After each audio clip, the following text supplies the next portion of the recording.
Me trajo en su auto. Es un placer, señorita. Es un muy bonito lugar. Por favor, llámame Rodrigo. Siempre. Te prometí comida. Pero ¿por qué no te sientas aquí? Entonces, sí, me lo que dijo, pero vamos a tener una fiesta para mi mamá. Sí, no quería interrumpir. No interrumpes. ¿Por qué no le buscas algunos aperitivos? El plato listo.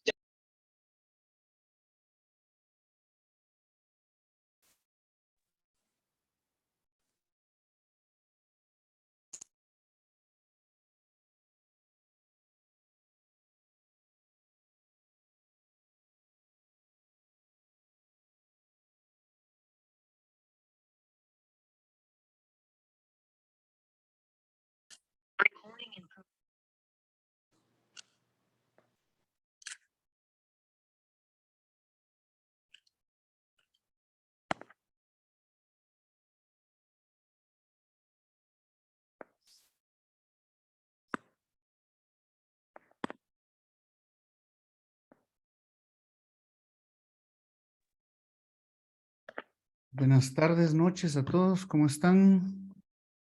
Buenas noches. Hola, Julio. Muy buenas noches. Buenas noches. Vamos a comenzar Buenas hoy. noches. Vamos a ver. A veces el Zoom me supera, pero pues yo creo que a todos nos sabe pasar algo.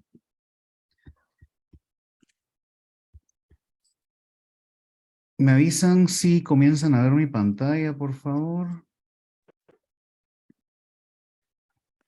Sí, Julio. Ahí está. Vale, buenísimo. Comencemos entonces con una Ave María. En nombre del Padre, el Hijo y el Espíritu Santo. Amén. Dios te salve María, llena eres de gracia, el Señor es contigo. Bendita tú eres entre todas las mujeres y bendito es el fruto de tu vientre, Jesús. Santa María, Madre de Dios, ruega por nosotros los pecadores, ahora y en la hora de nuestra muerte. Amén. San Gabriel, Ruega por nosotros. San Pablo. Ruega por nosotros. Bueno, yo siempre que tengo que dar estas charlas, le pido primero a Dios que diga lo que tenga que decir y si no, pues que ustedes entiendan lo que tienen que entender. Esa es una buena manera de comenzar. Así que vamos a hablar acerca del pecado y la misericordia de Dios. El tema fue desarrollado por el doctor Pablo Martí del Moral. Él es doctor en teología de la Universidad de la Santa Cruz en Roma y también fue profesor asistente ahí y actualmente es profesor agregado de la Universidad de Navarra y es director del Departamento de Teología Sistemática. Hay bastantes publicaciones, bastantes artículos ahí en academia.org.com, no sé cuál de las dos es, se pueden encontrar varias y pues ahí algunas de ellas están mencionadas ahí: Teología Espiritual, Manual de Iniciación y El Rostro del Amor, Misericordia, Perdón y Vida. Así que cualquier cosa me van contando y podemos darles algo de material extra para leer y que se diviertan leyendo. Hoy vamos a tratar acerca de 6 temas, si es que nos da el tiempo. Yo creo que es muy probable que lleguemos por ahí por el tema 4, pero vamos a ver cómo nos trata la tarde. El tema 1 es el misterio de la misericordia, el tema 2, el pecado, que se puede comprender mejor a partir de la misericordia. Después el pecado original, una verdad esencial de la fe. El número 4 es las consecuencias del pecado original para la humanidad. El 5, la vida como combate. Y el 6, la ternura de Dios, pecado, salvación y misericordia. Van a haber 3 ideas sobre las que vamos a estar revolviendo ahí todo el tiempo. Y esos temas son que la pérdida del sentido del pecado nos ha llevado a la pérdida del sentido de la necesidad de la salvación, porque si no sabemos o no tenemos la certeza de estar en una condición de pecado, no tenemos la conciencia de tener necesidad de ser salvados. ¿Salvados de qué o salvados para qué? Esa es la pregunta que muchas personas se hacen hoy en día, ¿verdad? pues total, yo soy bueno, yo no mato, yo no robo, y ya con eso ahí la voy llevando, pues entonces, ¿para qué me van a salvar, verdad? No hay necesidad de eso, y ahí viene el buenismo, ¿verdad? Que es un tema bastante complicado. Sin embargo, pues el triunfo de Cristo es expresión de su misericordia con el hombre, expresión de que el amor es más fuerte que el pecado. La misericordia es la ley fundamental que habita en el corazón de cada persona cuando mira al hermano que encuentra en el camino de vida. Esos son los 3 pilares de la charla de hoy, más allá de los 6 temas. Sobre estos 3 pilares, como las patas de un banco, se sostiene todo lo demás que vamos a estar conversando. Y pues entremos de cabeza a la primera parte, ¿verdad? La primera parte es el misterio de la misericordia. Aquí vemos, junto a los grandes logros de nuestra civilización, el panorama del mundo contemporáneo presenta también sombras y vacilaciones, no siempre superficiales, porque los desequilibrios que sufre el mundo moderno están conectados con ese otro desequilibrio fundamental que hunde sus raíces en el corazón humano.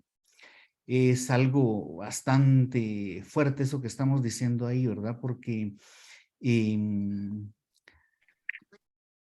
si se dan cuenta, hablamos de que la raíz de los problemas que vivimos hoy en la actualidad es que la gente ya no tiene esa conciencia, ¿verdad? Ya no tiene la conciencia de que necesitamos a Dios. Y esos desequilibrios es a causa de el desequilibrio fundamental que hunde sus raíces en el corazón humano. Y ese desequilibrio se presta a todos los desórdenes que podemos mirar y los desórdenes que podemos nosotros mismos sufrir, ¿verdad? Y sin estar conscientes de quiénes somos, pues no vamos a estar conscientes de cómo debemos obrar. Y la persona humana como criatura experimenta múltiples limitaciones. Cuando se percibe la imposibilidad, les voy a pedir que se pongan ahí en mute. Vamos a ver si hay alguna manera. Yo creo que yo puedo poner en mute, pero pues me cuesta un poquito porque me tengo que salir de la vista esta. Pero bueno, y cuando la persona humana experimenta esa imposibilidad de dar respuesta al mal, al sufrimiento, a la injusticia, en muchas actitudes no surge la súplica ante Dios misericordioso, sino una especie de acusación fruto de la indignación. ¿A qué se refiere con esta súplica, verdad? Bueno, experimentamos el mal y por ahí podemos entrar con una oración como los salmos, ¿verdad? Yo les recomiendo mucho los salmos porque en los salmos podemos encontrar oraciones para todos los momentos. Y en muchos salmos comienzan precisamente con un grito de abandono, ¿verdad? Desde lo más profundo, a ti grito, Señor, o el salmo que utiliza nuestro Señor en el Viernes Santo, ¿verdad? Señor, Señor, ¿por qué me has abandonado, verdad? Y van evolucionando los salmos hasta convertirse en un canto de victoria, en un canto de alabanza. Y esa es la idea precisamente de todos los males, ¿verdad? Que sufrimos nosotros, pero pueden ser convertidos a través de una unidad con Cristo sufriente en un bien mayor, y eso es lo ideal. Sin embargo, ese cuestionamiento que a veces se presenta o que a veces hemos escuchado, incluso como argumento en contra de la existencia de Dios, que utilizan muchos, en particular muchos de estos neoateos, ¿verdad? Como Dawkins o todos estos señores, lo que hacen es decir, pero si hay mal, entonces si tu Dios es omnipotente y hay mal, ¿por qué hay mal? Entonces no es omnipotente y empiezan con esas cuestiones. El cuestionar que algo haya ocurrido, que no nos pareció justo, que nos dolió, etcétera, es normal. Y como ejemplo, creo yo que es muy bonito poner cuando el Papa Ratzinger, Benedicto XVI, llega al campo de concentración de Auschwitz en Polonia. Y dice él, bueno, esto es tremendo porque es un campo de concentración que fue hecho por alemanes para tener a muchos prisioneros polacos y de otros lugares del mundo.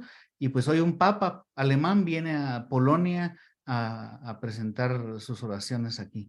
Y una de las frases más impactantes, yo creo que de todo el pontificado de Benedicto XVI, fue con la que comienza el discurso ahí en Auschwitz adentro. Y dice, ¿en dónde estabas, Señor? Le dice, ¿y por qué callaste? Y es un discurso precioso. Y pues al fin, o sea, es un discurso muy en ese sentido de los salmos que les decía antes, que comienza con una queja profunda, pero después se va desgranando y se convierte en un canto de alabanza, y eso es lo que tenemos que procurar, ¿verdad? Y, a ver, de esta manera, ¿verdad? Cuando las experiencias del mal y el sufrimiento se convierten en una vía justificada para apartarse de Dios, para reclamarle y quedarnos en el reclamo, poniendo en entredicho de esa manera su bondad misericordiosa, incluso algunos llegan a ver el sufrimiento como un castigo divino que cae sobre el pecador, deformando así más la misericordia de Dios, porque les pasó esto, es un castigo. No es un castigo. Nuestro Señor en el Evangelio también le preguntan que si cuando unos que estaban en una torre les cayó la torre encima es un castigo. Le dicen, no es un castigo. Y a todos nosotros nos puede pasar lo mismo, le dice usted, a todos ustedes les puede pasar lo mismo. Entonces, no es un tema de castigos y eso se mira precisamente en contra de la doctrina de la misericordia, ¿verdad? Entonces, armamos y con eso terminamos de completar un círculo vicioso. Y Juan Pablo II habla, dice, en el centro del drama vivido por el hombre contemporáneo está el eclipse del sentido de Dios y del hombre. Y ahí es donde está ese círculo, porque si perdemos el sentido de quién es Dios, también perdemos el sentido de quién es el hombre. En uno de sus pasajes más conocidos y repetidos en todo su pontificado, en su primera encíclica Redentor Hominis, precisamente decía San Juan Pablo II, Cristo le revela el hombre al hombre. Esa es una de las grandes revelaciones de nuestro Señor. Entonces, si perdemos la visión de Dios, perdemos la visión del hombre. Y eso es una de las raíces de los problemas actuales. Entonces, si ocurre eso, si completamos ese círculo vicioso, pareciera que Dios ya no es relevante. Y no es relevante porque no puede solucionar nuestros problemas. De una parte, no tenemos claro que necesitamos una salvación. Si no sabemos pecadores, no pensamos de que necesitamos una salvación de nada. Pero desde luego, la salvación que ofrece la Iglesia de Jesucristo no nos parece pertinente. Si seguimos con esa perspectiva, entonces no es una salvación pertinente. Y eso es precisamente terminar de deformar ese círculo vicioso que estábamos mencionando antes. Y la consecuencia final de ese eclipse de Dios sería el rechazo social de la necesidad de acudir al perdón y a la misericordia de Dios. Ya, pues es la consecuencia directa de sentirnos no necesitados. La única manera, recuérdense, hace un par de domingos en la parábola del publicano y el fariseo, ¿verdad? Que hablaba de que subía el fariseo y él se sentía justificado porque no necesitaba la misericordia. Según él no necesitaba la misericordia, él ya había hecho lo que necesitaba hacer. En cambio, el publicano llega y yo soy miserable. Y porque soy miserable necesito misericordia. Y él sí se fue justificado, ¿verdad? Entonces, si la pérdida del sentido del pecado ha llevado a la pérdida de la necesidad de salvación y de ahí al olvido de Dios por indiferencia. Y pues creo que también Benedicto XVI fue el primer papa que citó a Nietzsche y no sé si vaya a ser algún otro más igual de valiente que él, pero en su primera encíclica que era Dios es amor, citaba a Nietzsche precisamente para desmentirlo, ¿verdad? Pero citaba a Nietzsche. Y una de los aforismos más famosos de Nietzsche es aquel de Dios ha muerto, ¿verdad? Que está ahí en los cuentos de la Gaia Tierra, algo así se llama el libro ese, creo yo. Y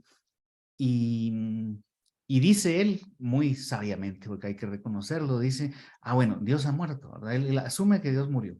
Entonces ya no hay horizonte, ya no hay arriba ni abajo, dice. Y eso es lo que ocurre cuando ya para el ser humano Dios es irrelevante, ya no hay horizonte, ya no hay un punto de referencia, ya no hay arriba ni abajo. Y eso es terrible porque entonces todo se vale, todo se vale. Por eso, cuanto más la conciencia humana, sucumbiendo a la secularización, pierde el sentido de la palabra misericordia, tanto más la Iglesia siente el imperativo derecho y deber de explicar y de predicar qué es la misericordia de Dios. Y eso pues lo ha venido haciendo la Iglesia en particular en estos últimos años, ¿verdad? Desde Juan Pablo II, que difundió la devoción a la Divina Misericordia de su natal Polonia, y pues recientemente el jubileo de misericordia que fue creo que en el 2016 que llamó el Papa Francisco, ¿verdad? El misterio de la fe cristiana parece encontrar su síntesis en la palabra misericordia. La misión evangelizadora es el anuncio a viva voz de que Cristo crucificado, muerto y resucitado, se realiza la plena y auténtica liberación del mal, del pecado y de la muerte, solo en él. Entonces, ¿qué quiere decir esto? Quiere decir que Jesucristo es el rostro de la misericordia del Padre. Es como si Cristo hubiera querido revelar que el límite impuesto al mal, cuyo causante y víctima resulta ser el hombre, es en definitiva la divina misericordia. Y estas palabras son para rumiarlas un montón y llevarlas quizá a la oración, porque ¿qué límite tiene el mal? Tiene el límite de la misericordia divina. O sea, no es de que el mal sea ilimitado, tiene un límite, y el límite del mal es la misericordia divina.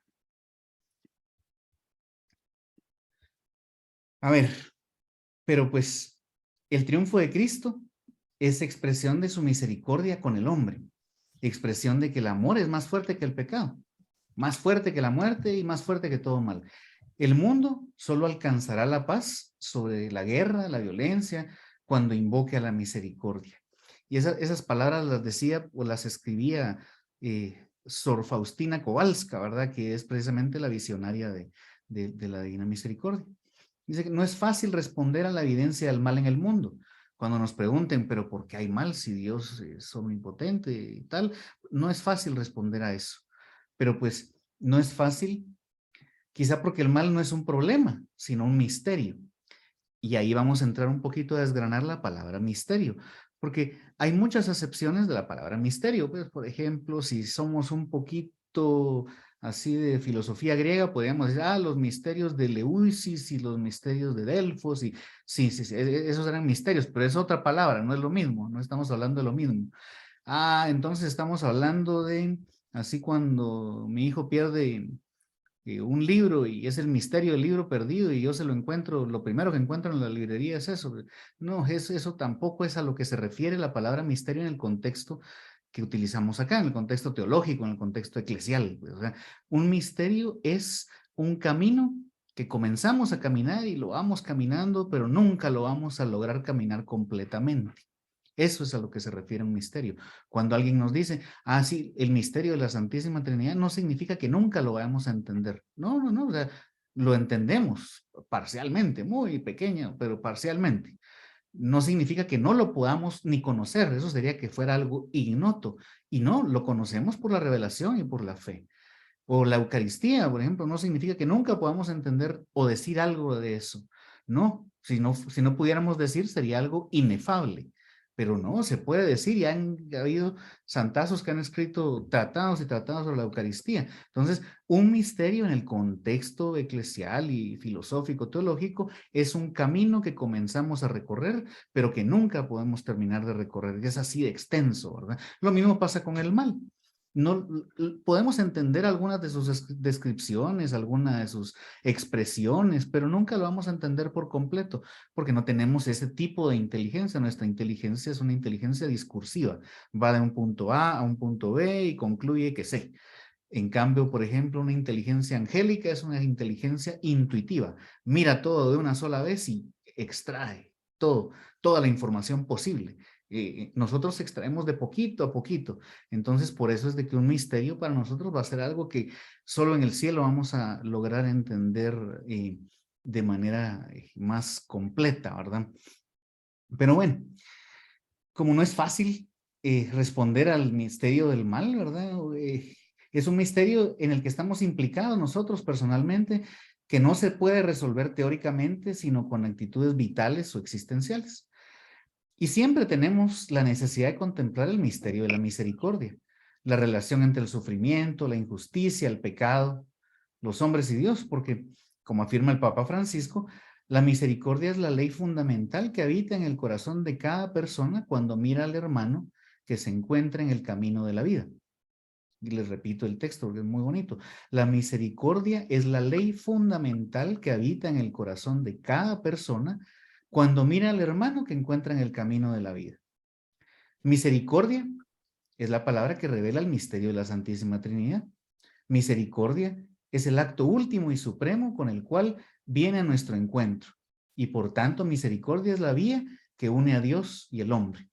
Al Papa Francisco, muy en argentino, le gusta decir que Dios siempre nos primerea, ¿verdad? Él toma la iniciativa. Y pues la iniciativa de Él, por medio de la gracia, es a través de su misericordia. Entonces, vemos acá un momento particular de la vida de la iglesia, ¿verdad? Que es el momento del sacramento de la misericordia, ¿verdad? El sacramento del perdón en la confesión. Pero en la vida de la iglesia, la misericordia es una realidad permanente. Sin embargo, hay momentos en los que estamos llamados a fijar la mirada en la misericordia de un modo más intenso. Pues se me ocurre Cuaresma, ¿verdad? En que uno hace penitencia, tal. Y el Adviento, que ya lo tenemos muy cerca, en que uno se prepara también para la venida de nuestro Señor. O sea, son momentos particulares. Sin embargo, en cualquier momento podemos acceder a la misericordia divina. Simplemente con una oración jaculatoria, ¿verdad? O sea, el Señor, ten piedad de mí. Eso ya te da méritos, te perdona pecados veniales, tan sencillo como eso. O en la misa, ¿verdad? La misa dominical, la misa diaria, aquellos que lo atiendan, pues hay muchos momentos que están diseñados específicamente para que pidamos misericordia, desde el yo pecador de la entrada, el Señor ten piedad, y yo no merezco que entres en mi casa. Híjole, está lleno de actos para obtener misericordia. Entonces, es una realidad perenne, permanente en la vida de la iglesia, la misericordia, ¿verdad? Pero, pues, el tema es, de nuevo, lo que habíamos dicho, ¿verdad? El pecado, ¿verdad? ¿Cómo comprender el pecado? Por eso empezamos a hablar de la misericordia, para poder entender el pecado a través del lente ¿cómo podemos decirlo? De la perspectiva de la misericordia. Ya me salté una. Perdón. Bueno, no, era el título. Entonces, Dios es infinitamente bueno y todas sus obras son buenas. Sin embargo, nadie escapa a la experiencia del sufrimiento, de los males en la naturaleza que aparecen como ligados a los límites propios de las criaturas y sobre todo a la cuestión del mal moral.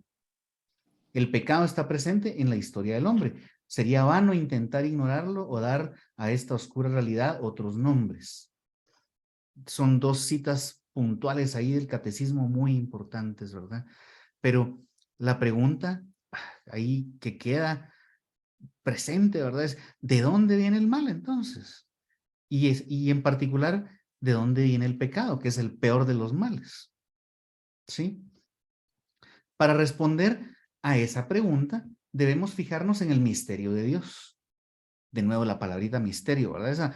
Dirían en el colegio, eso es eminentemente pregunta de examen. Recuerden, misterio en este contexto no es algo que no podamos conocer, no es algo tampoco que solo unos pocos tienen derecho a conocer, como en el caso de los griegos, no es algo que a través de una investigación podamos descubrir plenamente, así como un investigador privado que busca el misterio del libro que desapareció, ni tampoco es algo que no podamos expresar, eso sería algo inefable, sino que es un camino que recorremos y nunca terminamos de recorrer porque es demasiado amplio. Entonces, podemos descubrir algo del mal, algo de a qué nos referimos con la existencia del mal o por qué se origina el mal, precisamente fijándonos en el misterio de Dios, porque el pecado solo puede entenderse desde el Dios de misericordia de Jesucristo. Entonces, el misterio de la iniquidad, como le llama San Pablo en Tesalonicenses, solo se esclarece a la luz del misterio de la piedad, como lo llama de nuevo en Timoteo, en 1 Timoteo. Entonces, misterio de iniquidad, misterio de piedad, esa dupla, ¿verdad? La vamos a encontrar ahí. La revelación del amor divino en Cristo ha manifestado a la vez la extensión del mal y la sobreabundancia de la gracia. Ahí tenemos, ¿verdad? Misterio iniquidad, misterio piedad. La extensión del mal, sobreabundancia de la gracia. Debemos, por tanto, examinar la cuestión del origen del mal, fijando la mirada de nuestra fe en su único vencedor. ¿Quién es el único que venció al mal? Jesucristo nuestro Señor. Entonces, dice, Como afirma Pascal en sus pensamientos, el conocimiento de Dios sin el conocimiento de la necesidad de nuestra redención resulta engañoso, como también lo es reconocer nuestra miseria sin reconocer el Redentor. ¿Se dan cuenta? Vamos así como quiásticamente, así dando vueltas sobre el mismo tema y martillándolo, porque si no reconocemos que tenemos necesidad de ser redimidos, pues no vamos a ni siquiera tener la intención de buscar esa redención. Entonces, vuelve ahí con esa idea de Blas Pascal. Y a ver, a partir de ese vínculo profundo del hombre con Dios podemos comprender que el pecado es un abuso de la libertad que Dios da a las personas creadas para que puedan amarle y amarse mutuamente. Para esclarecer la realidad del pecado, la luz de la revelación divina nos habla particularmente del pecado de los orígenes, el pecado de Adán y Eva. Pero el punto de partida para comprenderlo es el mensaje de la misericordia divina revelada por Jesús. Ya desde el principio, desde el segundo siguiente a la caída, ya aparece la promesa del protoevangelio, ¿verdad? Ahí cayeron, sí, pero bueno, ya se cayeron, ya no van a poder gozar de esto que era su estado inicial, pero ojo que de tu descendencia saldrá aquel que le pisará la cabeza a la serpiente. Inmediatamente, ahí de nuevo Dios primereándonos, ¿verdad? Entonces, hablamos mucho de qué es el pecado original, ¿verdad? Y a veces también es un tema que lo retan o que un tema, una verdad de fe que retan las nuevas generaciones. ¿Cómo así que pecado original, verdad? Pero bueno, ellos se escudan ahí en que es difícil de entender, pero no es difícil de entender. La doctrina del pecado original es, por así decirlo, como el otro lado de la moneda de la buena nueva de que Jesús es el Salvador de todos los hombres, que todos necesitan salvación y que la salvación es ofrecida a todos gracias a Cristo. ¿Sí? Es la misma moneda, solo que del lado reverso. ¿Por qué? De nuevo volvemos al mismo tema. Si no necesitáramos todos salvarnos de algo y para algo, pues no habría necesidad de una redención. Entonces, esa es una de las razones, ¿verdad? El relato de la caída, que miramos ahí en Génesis capítulo 3, utiliza un lenguaje hecho de imágenes, pero afirma un conocimiento primordial, un hecho que tuvo lugar al comienzo de la historia del hombre.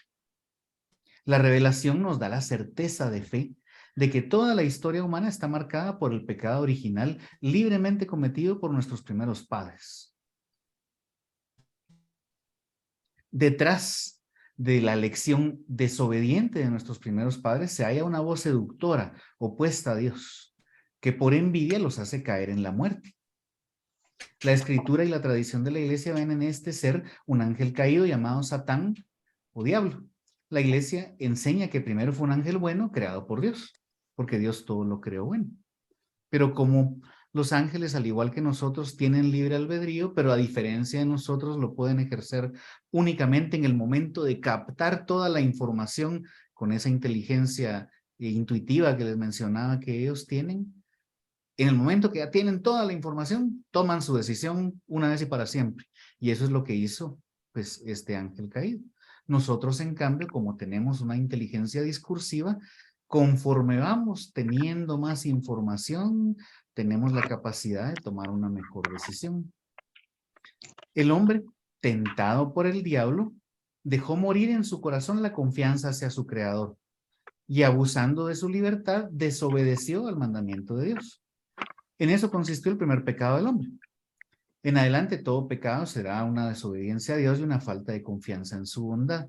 Cuando decimos acá, en eso consistió el primer pecado, es importante referirnos a lo que dijimos hace un par de diapositivas, ¿verdad?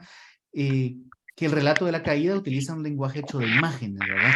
Pues más allá de la manzana y más allá de que fuera una serpiente, pues lo que estamos hablando acá es precisamente esas imágenes y su significado más profundo, ¿verdad?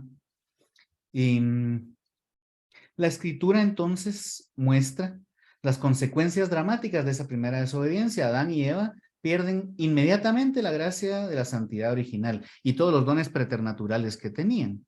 Ellos tenían como dones preternaturales el no morir, por ejemplo, el no enfermarse, el poder hablar directamente a Dios, así como se dice de Moisés, ¿verdad? Cara a cara. Entonces, todos esos dones preternaturales, inteligencia, etcétera, y pues se perdieron. Tienen miedo de Dios, de quien han concebido una falsa imagen, la de un Dios celoso de sus prerrogativas. La falsa imagen que les vendió el oponente, ¿verdad? El Satán, que eso significa Satán, el oponente, en uno de los lenguajes estos semíticos, ¿verdad?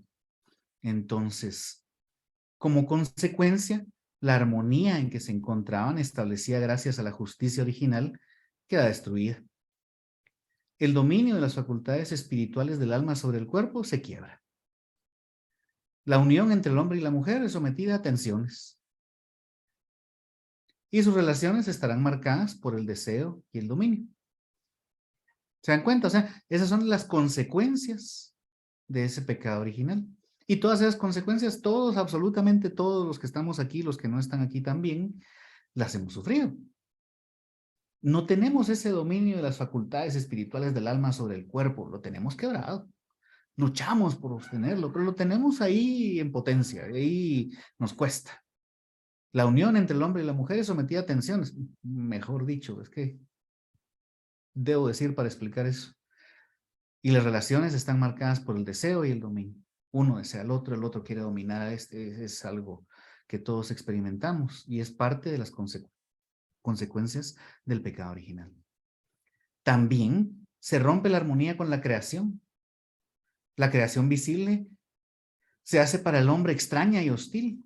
Antes no, antes el hombre era el que le dio el nombre a todos los seres vivientes y tal, y ya. Y trabajaba en el jardín por su sustento, araba y cosechaba, y el trabajo era una realidad, el trabajo no es un castigo, importante eso, ¿verdad? Sino que era una realidad antes de la caída. Pero a causa del hombre la creación es sometida a la servidumbre de la corrupción. Por fin, la consecuencia explícitamente anunciada para el caso de desobediencia se realizará. El hombre volverá al polvo del que fue tomado. La muerte hace su entrada en la historia de la humanidad. Como mencionaba, esa inmortalidad y la impasibilidad eran parte de los dones preternaturales. Pero a partir de la caída, sí, acabaron esos dones iniciales, ¿verdad? Y, a ver, consecuencias del pecado original. ¿Cómo vamos de tiempo? Y 33. Estamos más o menos. Como les decía, yo creo que vamos a llegar precisamente a este número 4. Pero bueno, desde ese primer pecado, la verdadera invasión de pecado comenzó. Se viene el fratricidio comenzado por Caín en Abel, la corrupción universal a raíz de ese pecado, ¿verdad? En la historia de Israel, el pecado se manifiesta frecuentemente, sobre todo en infidelidad al Dios de la alianza, transgresiones a la ley de Moisés, e incluso tras la redención de Cristo, entre nosotros mismos los cristianos, el pecado se manifiesta de muchas maneras. Todos lo experimentamos en nuestra vida. ¿Y qué consecuencias del pecado original hay para toda la humanidad? Bueno, también ahí creo que podemos mirar a diario, si abrimos el periódico o miramos las noticias, todas esas consecuencias. La existencia humana muestra la evidencia del pecado en nuestra vida, junto a la realidad de que el pecado no es fruto de que seamos malos por naturaleza. No, somos buenos por naturaleza. Dios todo lo creó bueno, sino que procede de la elección libre del mal, del ejercicio de esa libertad de una manera deficiente. El mal moral no pertenece entonces a la estructura humana, no proviene ni de la naturaleza social del hombre ni de su materialidad. Es decir, no por ser materiales, no por tener un cuerpo somos malos. En algún momento los herejes gnósticos pensaban que había una realidad buena que era la espiritual y una realidad mala que era la corporal y todo eso, ¿no? O sea, el mal moral no pertenece a la estructura humana, no proviene ni de la naturaleza social del hombre, ni de su materialidad, ni obviamente tampoco de Dios, o de algún destino inamovible. Dios no hizo a nadie para condenarse. Dios quiere que todo el mundo se salve y llegue al conocimiento de la verdad.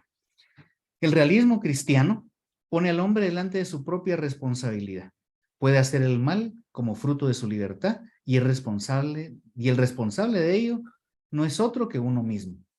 Es a diario, en todos los momentos de nuestra vida nos enfrentamos a una decisión como la de una decisión deuteronómica, ¿sí? Hay dos caminos, le dice Moisés al pueblo.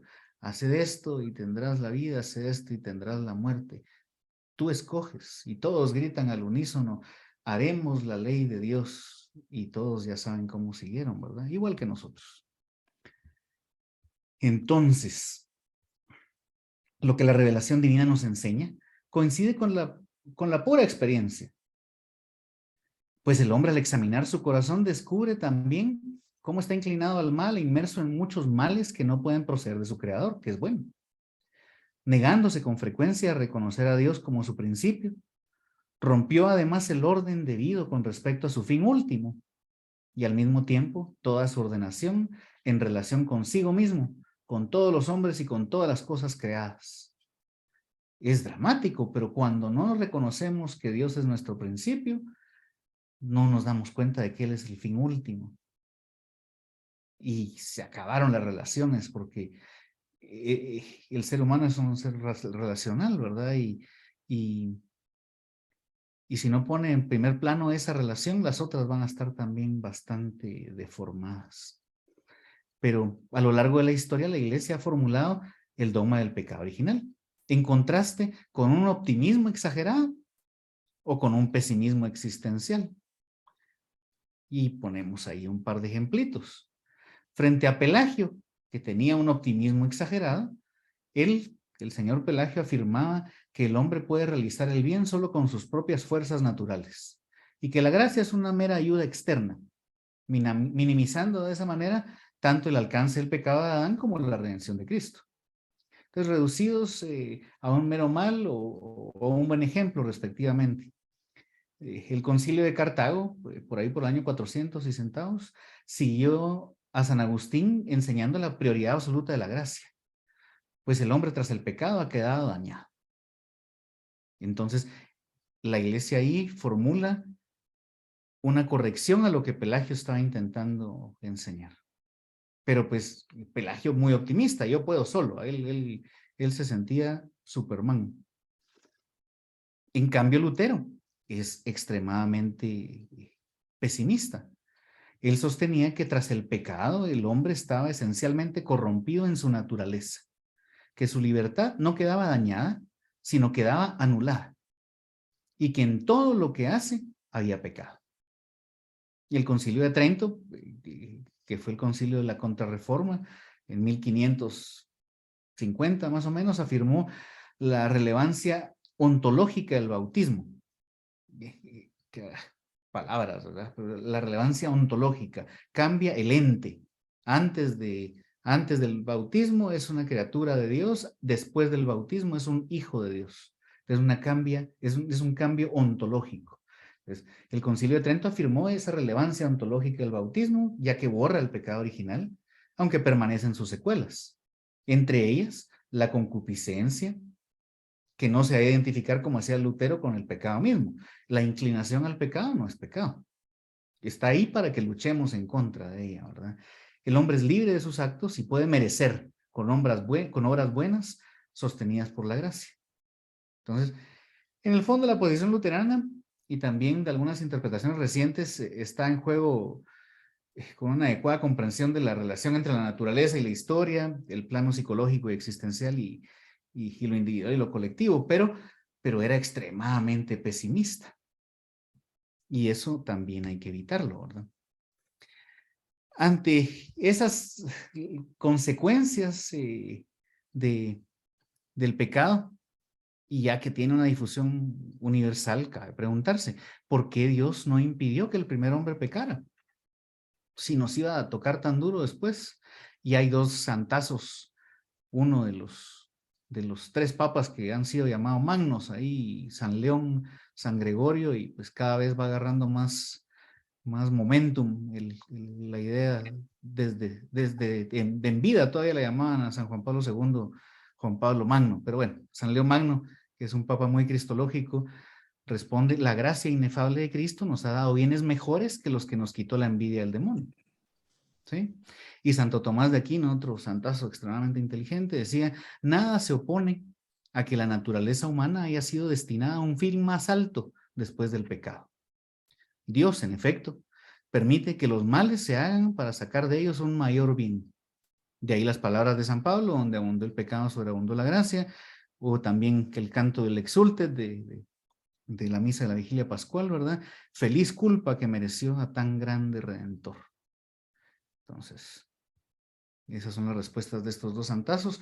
Terminamos ahí la parte 4, siendo las 41, y dejo la presentación ahí para que podamos tener, bueno, dejar de compartir. Ahí está, magia. No sé si tienen algún comentario, pregunta, chiste, anécdota. Klaus Slavke. ¿Qué dice? Buenas noches a todos, bendiciones. Qué buena exposición, Julito. Yo sí tengo un comentario, y el comentario es que mucha gente cree que Dios nos castiga, y eso es mentira, ¿va? La verdad es que Él es sobre todo misericordioso, y lo que más quiere que sus hijos estén es junto a Él en todo tiempo. Espero que se me vuelva la boca, es que me acaban de hacer una cosa ahí dental. Pero lo más importante es que nosotros miremos realmente que el pecado somos nosotros los que lo cometemos, nosotros somos los que hacemos y decidimos, nadie más que nosotros. Nosotros tenemos todavía la bendición de poder confesarnos y poder rehacer de nuevo todo, pero depende mucho de nosotros. Esa es una gracia que nos dio Dios, y es un don que nosotros tenemos para seguir adelante. Tomémoslo siempre en cuenta. Gracias, Julio. Así es, sin duda. Una de las explicaciones que a mí me han servido mucho, no sé si les sirva a ustedes o si les guste, la daba un dominico colombiano y decía de que el castigo del pecado ya está en el pecado en sí. Y ponía el ejemplo, pecar es como un lapicero Bic que fue utilizado como llave para abrir una puerta. Lo metieron y lo forzaron y lo dañaron. Y ahora ya ni escribe y mucho menos va a abrir la puerta, pues, o sea, cuando Dios creó todo, lo creó cada uno con un telos, con un fin. Entonces, cada cosa tiene un bien al que debe llegar, al que debería aspirar. Y si no se utiliza para ese bien, utilizar la palabra mal ahí, pero pues disculpen, no encuentro otra. Si no se utiliza para eso, pues entonces se va a dañar. Y precisamente ese es el castigo del pecado, el castigo inherente en el pecado. Ya en la acción queda dañado la persona en la misma acción. Y entonces, pues ahí es donde está la misericordia, ¿verdad? Que tiene uno que intentar acceder. ¿Alguien más?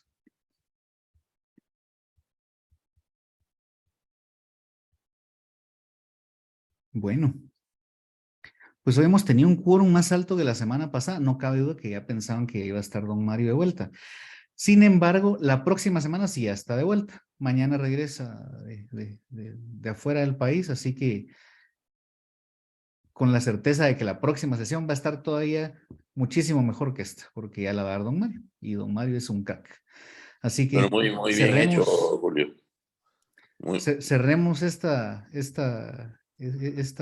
charla con una Ave María y nos despedimos.